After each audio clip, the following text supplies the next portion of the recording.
Hello, everyone. This is Lost in the Reel, and this is Sean, and that is. Morgan. And we are doing a special segment today. We are going to be going over our top 10 favorite horror films of all time.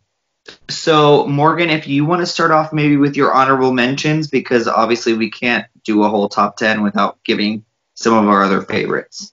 Totally. This top 10 was so hard. I was struggling and I'm still a little not, I don't know, I'm nervous about it, but I think we got it.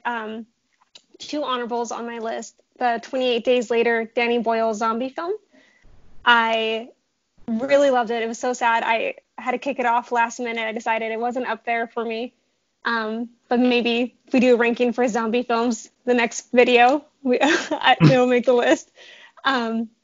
And then my other one, because I don't consider it a horror, American Psycho, Mary Harron and Guinevere Turner's adaptation of the book. I love it. I think it's more of a black comedy, psychological thriller, so it doesn't make the horror thing, but I do love and respect the film. So those are my honorables. I love both of your honorables, so I think that you're honorable as well. Well, thank you. I have three honorable mentions. The first one is The Cabinet of Dr. Caligari, and that is a film from 1920, which was literally 100 years ago. Damn. And it was the beginning of horror. And I couldn't leave it off any list for my favorite horror films because I just really appreciate everything that film had to offer for the horror genre. And also, It Chapter 1. I love this film, and we saw it together. And it's Stephen King at his very best. And I think they did such a great job of adapting this story. And then the other one that kills me inside is You're Next. Oh, I yeah, absolutely love this movie. But it just didn't make my top 10. Dark comedy, horror. So I love that movie, and it should be watched, and I think it's super underrated, but I couldn't put it on my top 10. I respect that, and I love all of those. And so you are also honorable. So that's good. All right, let's dive in. My number 10. Okay. It is The Frighteners by Peter Jackson from 1996. I know, right? One, it is my childhood. Two, you don't know where you're going in this film. You're like, it's I don't know, supernatural slasher serial killer. I love it. Michael J. Fox. It's just underrated, and I'm rewatching as adults because I watch it every year, usually around Halloween. And it is so good. And I want Peter Jackson to make more films like this. And the animation kind of holds up, in my opinion. It's just a fun, scary, wild ride. I love it. I absolutely love that movie too, and it's such a good Halloween staple. So that's a really good pick. My number 10 is going to be Frank Darabont's The Mist. Oh, good. I like that. And I absolutely, every time I watched it over, I'm like, this movie is probably one of the most fucked up movies ever. Like, the end, first of all, not going to spoil it, but holy crap. But also the whole entire movie with, like, the religious undertones and everything. And then also the creature violence and whatnot. Like, it's just such a entertaining film in the darkest way possible, and I absolutely enjoy it. I love that. Good. We're starting off great.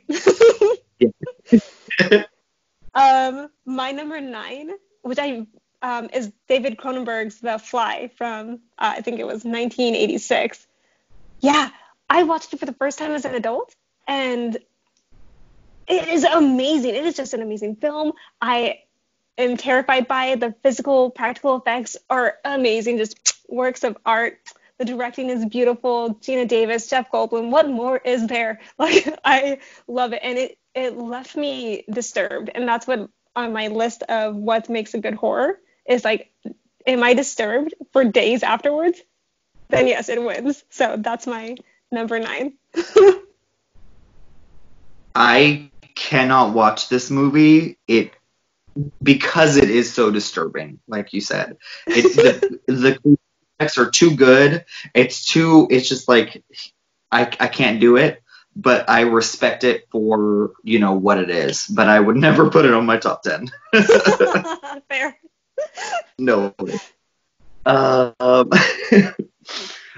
number 9 is a film that you just recently talked about, is 28 Days Later. Oh. And I seriously think that this is such a creative new way to film and create the storyline for a zombie drama. And I actually think it's more of a drama. I don't know, the way that I look at it, but it is so well filmed. It is a fascinating way to do the zombie genre. Yeah. Yep, I agree. That's Sean. I agree completely. It's terrifying, and all zombie films, in my opinion, are more dramatic, and it's a drama because we love that social struggle during the apocalypse. And Danny Boyle did such a good job, and I never seen a zombie film filmed that way. Yeah. It was disturbing, I'm glad you had it on your list because I was sad to kick it off mine. Good job. My number 8 is The Loved Ones from 2009. Yeah! Talk, like, just completely fucked up, and I love it. Like, it is disturbing, written and directed by Sean Byron. I came across it because I was just like looking for another horror film that I hadn't seen, and I fell in love with it. The acting, the complete bonkers story and dynamics of these characters, and the violence and the music, and it's just well filmed. It's just beautiful. It's not like here's a slasher and everything. It's beautiful and it's emotional. You care about these people, and that even the people who we shouldn't be caring for in a weird way. I love it. It's great. I love it so much. That's a really, really good choice, Morgan. Thanks. And I wish I had thought of it before I did. My number 8 is going to be kind of divisive, and that is M. Night Shyamalan's The Village. That's not a horror. That's not a horror. Thriller. So, what are you talking about? In my book, it's horror, and I think this movie is so frightening, and it's still, even though I know the twist ending, every time I watch it, I just get like chills down my spine. And this is M. Night Shyamalan at his best, because he is like his directing best, maybe not his writing best, but this movie still scares the crap out of me. And I love it. And even though I know that the ending, people hate it, people love it, whatever, I think this is his best film. It's actually one of my favorite M. Night Shyamalans. I didn't know people dislike the ending so much. But it's not a horror. I'm just going to leave you with that. But I respect the film because I agree with you. Absolutely horror. But we can disagree. That's okay. Okay. My number 7 is John Carpenter's The Thing, the original from 1982. Sci-fi horror. Yeah, it's mind blown right there. Saw this when I snuck into a theater that was like playing it when I was underage, and biggest mistake of my life. I was so scared the whole time. Again, I am a sucker for practical effects, and the alien.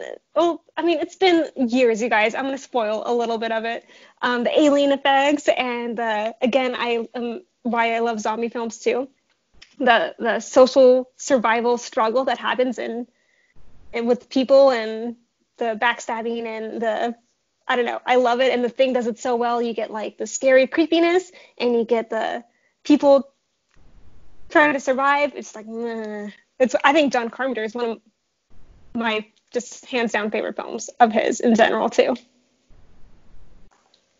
Once again, Morgan with the body horror. Like, what? Like, those films, like, just like those crazy monster effects. Like, whew, The Thing. I loved it the first time I saw it, but I can't watch it again. That's how you know it's good.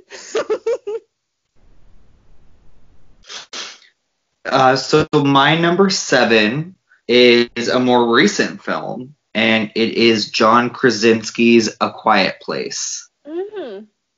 And this movie literally knocked it out of the park in every way, shape, and form, in my opinion.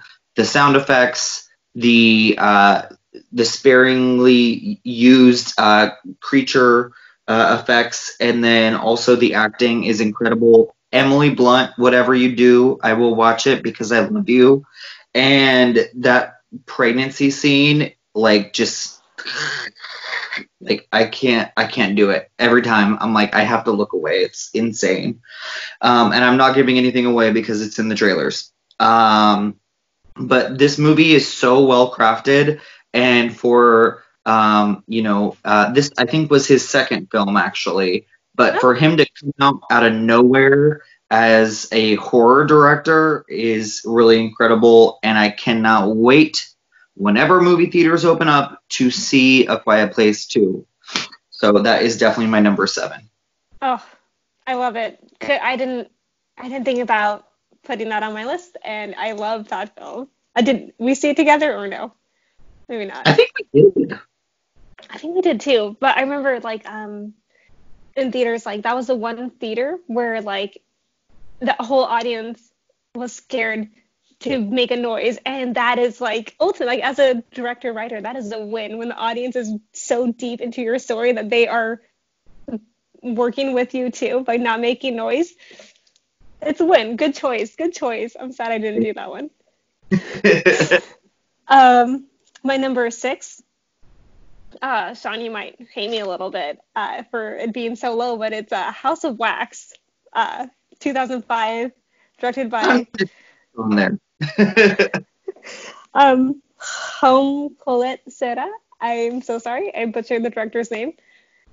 Dude, so good. I watched it because I don't know, it was I thought it was going to be a teenage Scream flick, but it was so much more. Well, good storyline, good protagonist, terrifying antagonist, and twists and turns and practical effects again, physical set, production design, all of it. I am blown away. I love it. It's a great choice. We'll talk about that. My number 6 is Saw. Oh, I didn't even think about Saw. Good choice. I think that this movie really changed the dynamic of horror cinema in our most recent age where we're at right now. It was the first film that was as violent and crazy and kind of fucked up that I had ever seen, really. Thank you, parents, for letting me watch that. Like, I think that this movie is so well done. James Wan, who also did the Conjuring films, also very good. Started this franchise off. I think the first trilogy, the first 3 films are actually really good, and then it just turns into a bunch of garbage later. Mm-hmm. But this film will, I think, last the test of time. And I mean, Chris Rock is doing another Saw film right now, and it's already like ready to be released. So like, what? But this movie, what? How many is that now then? Like 11? I think that this will be the 9th. But cool. And I can't promise that that's true, but I know it's either like 8 or 9. But this is just a great film trilogy and the original is just it's a game changer. It's amazing. I want to make a little joke Yeah. before we go on to our number fives. You know it's a good horror when there's more than 5 sequels, like the Fridays and the Halloweens. Like, you know you made it as a horror film when they just milk it for everything. Oh my God, absolutely. You're totally right. Right? I mean, none of those are on my list, but they did something right and they brought people back into theaters. So Totally. Actually, none of those are on my list, but they're just in history. They don't need to be on my list right now. I respect them for what they are.